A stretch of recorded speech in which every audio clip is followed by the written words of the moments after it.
This is the VOA Special English Education Report. In May, an international conference took place in Dakar, Senegal, to find new ways to get and keep girls in school. The United Nations Children's Fund says nearly 72 million children were not in school in 2007. More than half are girls, and more than 2/3 are in sub-Saharan Africa, South Asia, and West Asia. School attendance has improved in many areas, but the head of UNICEF, Anthony Lake, says, unless we all work harder, there may still be 56 million children out of school in 2015. He says progress and economic development depend on educating girls as well as boys. Educated girls are also at lower risk of violence, abuse, and diseases like HIV/AIDS. The UN Girls Education Initiative organized the meeting of 200 scholars, aid workers, and government officials from 22 countries.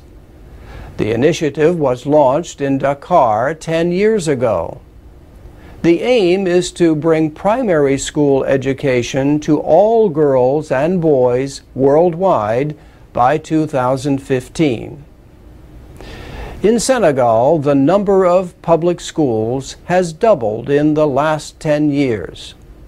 But UNICEF's Anthony Lake said schools still lack gender equality. He said girls in one Dakar school told him about a lack of bathrooms and textbooks for them and bullying from boys.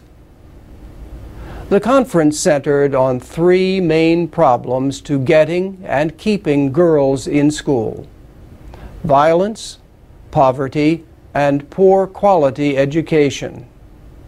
Anne-Therese Ndongjata is Education Director for UNESCO in Africa. She says donors are giving a lot of resources and civil society groups are working on access to education.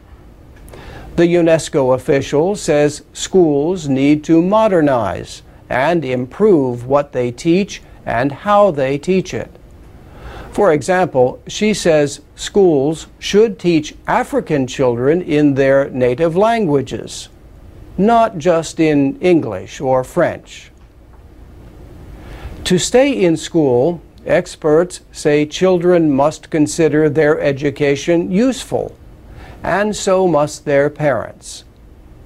May Rihani from the Global Advisory Committee of the UN Girls Initiative gave an example from a life skills program in Mali.